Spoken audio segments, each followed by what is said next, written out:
Hello दोस्तों, मैं आपके लिए ले आया हूँ एक और 5 स्टार क्वेश्चन। अब ये क्वेश्चन जो है वो सॉलिड स्टेट केमिस्ट्री से है। सॉलिड स्टेट केमिस्ट्री मुझे पता है कि आप सबको काफ़ी इजी होता है आपके लिए, मगर सॉलिड स्टेट के हर क्वेश्चन इजी स्ट्रेट फॉरवर्ड होगा ऐसा ज़रूरी नहीं है। ठीक है, अब ये जो क्वेश्चन दिया है ये क्वेश्चन एक बार देख लो।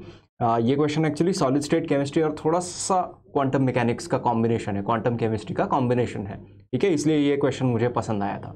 तो मैं आपको एज़ यूजुअल 2 मिनट देता हूँ सोचने के लिए, और 2 मिनट बाद 2 मिनट में आप मुझे कमेंट सेक्शन में पोस्ट करके बताइए कि ये क्वेश्चन आप कैसे सॉल्व करोगे। ठीक है, अगेन फाइनल आंसर बताने की ज़रूरत नहीं है, सिर्फ कितना सॉल्व किया है, मतलब सॉरी क्या कौन सा कॉन्सेप्ट यूज़ करोगे, कैसे सॉल्व करोगे, इतना बताया तो भी काफ़ी है।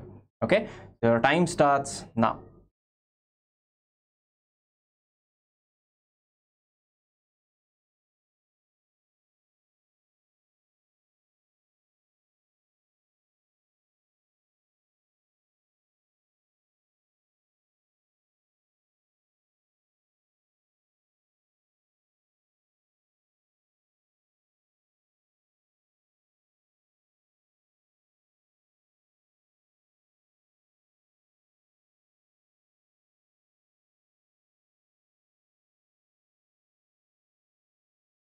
देख के तो लग रहा है कि ये प्रॉब्लम जो है वो एक्सरे डिफ्रैक्शन का प्रॉब्लम है, मगर एक्सरेज तो कहीं नज़र नहीं आ रहे।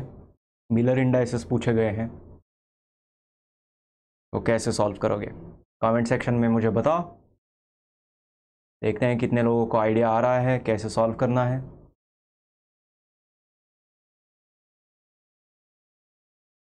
हाँ, 1 मिनट हो गया। अब इस क्वेश्चन के लिए हिंट क्या दूँ आपके लिए, आपको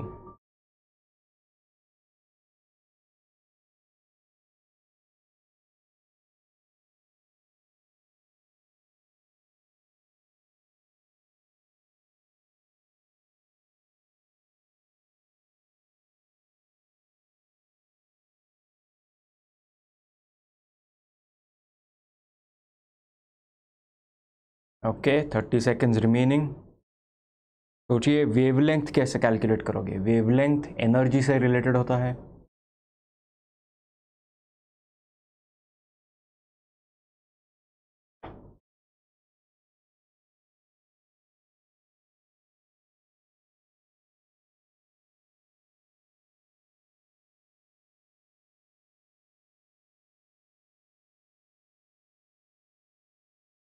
एंड टाइम इज अप।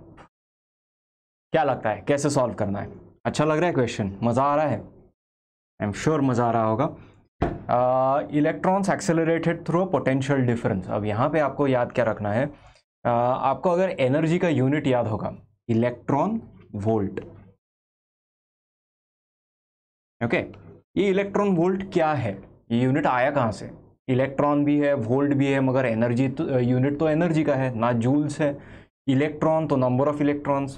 क्या होता है, चार्ज आ गया, या फिर वोल्ट कहाँ से आया? वोल्ट तो वोल्टेज है, वो तो हमने इलेक्ट्रोकेमिस्ट्री में पढ़ा है।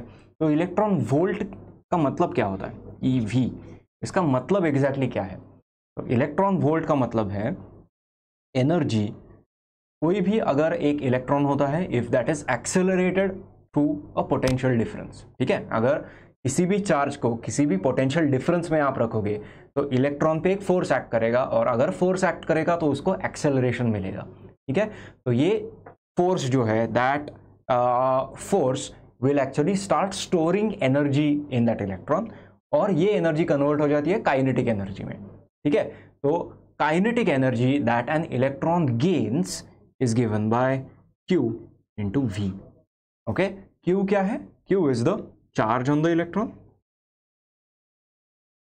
और V क्या है? V is the potential difference. ठीक है, so what you are getting by multiplying by multiplying Q and V is the kinetic energy of that electron. ठीक है, तो इलेक्ट्रॉन की काइनेटिक एनर्जी आप कैलकुलेट कर सकते हो। Okay, so let's try that. Therefore kinetic energy is equal to, electron का charge क्या है वो तो आपको पता है, 1.6 into 10⁻⁻19 coulombs, multiplied by V क्या है, V is the voltage, voltage दिया है 20 वोल्ट्स, तो मल्टीप्लाई दिस बाय 20, 1.6 इंटू 20 हो जाता है 32, तो इसको आप लिख सकते हो 3.2 इंटू 10⁻⁻18 जूल्स। ओके, ये आंसर आ जाएगा जूल्स में। ऑलराइट, अब इससे क्या हम वेवलेंथ कैलकुलेट कर सकते हैं। आप याद करो कि डी ब्रॉगली वेवलेंथ जो होता है, ओके, डी ब्रॉगली वेवलेंथ जो अनसर्टेनिटी प्रिंसिपल से डिराइव किया जाता है, या एक्चुअली उल्टा हुआ था, डी ब्रॉगली इक्वेशन पहले आया था, अनसर्टेनिटी इक्वेशन बाद में आया था। तो ये जो डी ब्रॉगली वेवलेंथ है वो क्या है? De Broglie wavelength is the wavelength associated with a material particle। Okay, for example electron है, इलेक्ट्रॉन भी वेव फॉर्म में एग्जिस्ट कर सकता है। तो अगर इलेक्ट्रॉन को हमने वेव फॉर्म में एग्जिस्ट या वेव फॉर्म में अज्यूम कर दिया, तो इलेक्ट्रॉन का वेवलेंथ क्या होगा, ये हम इस एनर्जी से कैलकुलेट कर सकते हैं। डी ब्रॉगली वेवलेंथ क्या है? Lambda is equal to h upon p। ठीक है, p क्या है? मोमेंटम है, but we can also write this as h upon square root of 2me। ठीक है, इसका रीजन क्या है? Kinetic energy can also be written as p square upon 2m। Okay, so if this is equal to e, अगर cross multiply कर दिया तो p square will be 2me, तो p will be equal to square root of 2me, इसलिए यहाँ पे square root of 2me लिख दिया। इससे हमें क्या मिल रहा है? वेवलेंथ।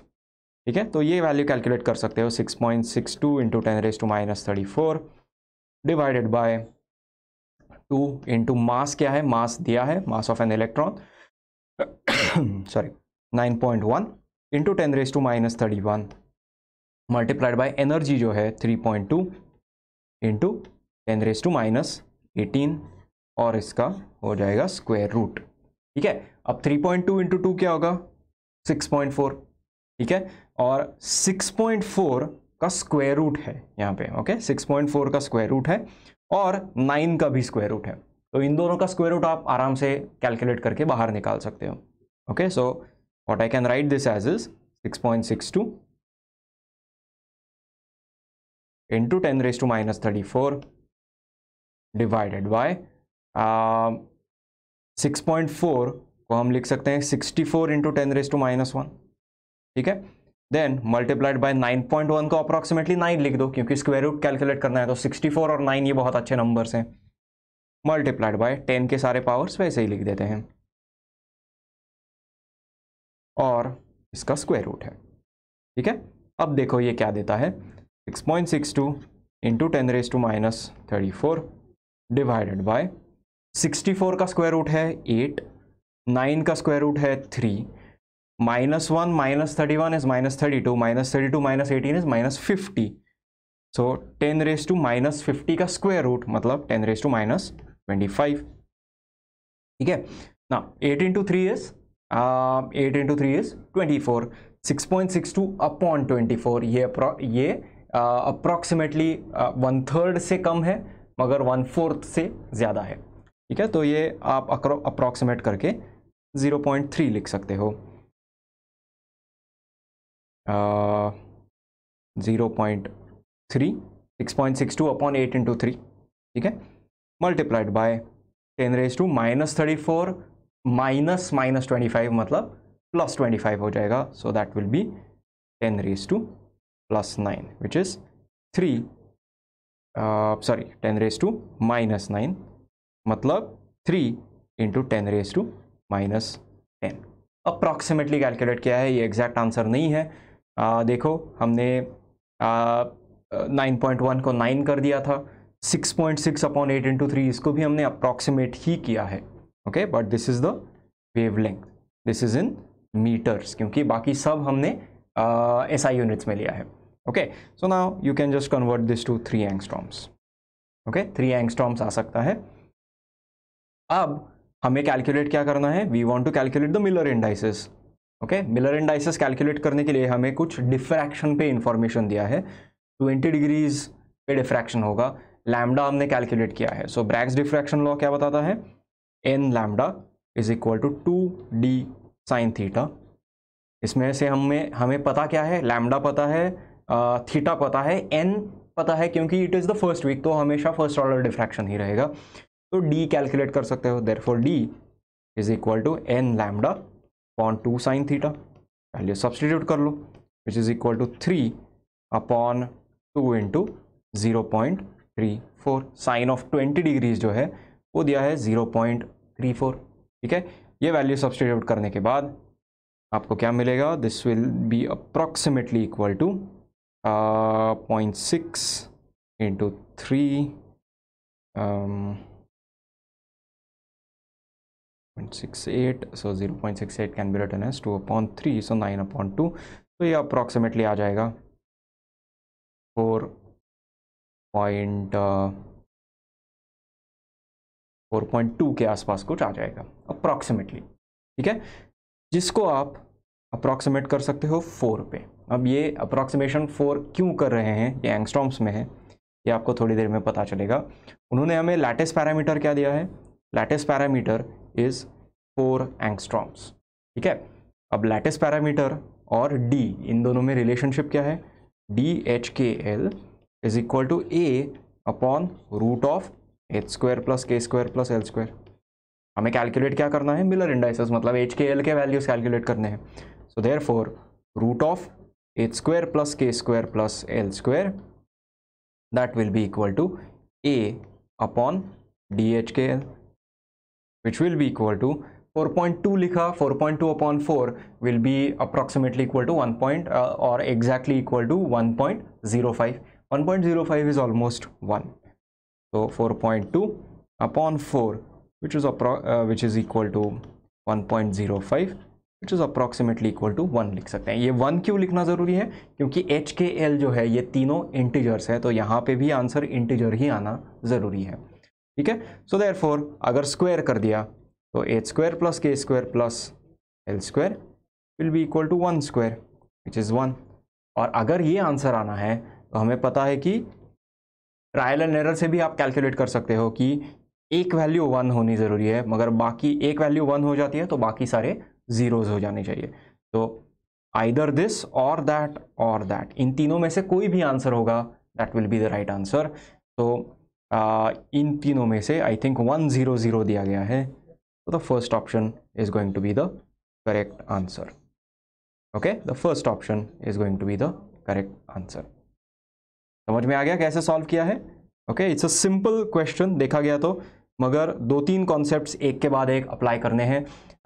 जो काइनेटिक एनर्जी का p² upon 2m is equal to energy, ये पार्ट हमें याद करना ज़रूरी है। उसके बाद हमने यूज़ किया है डी ब्रॉगलीज इक्वेशन।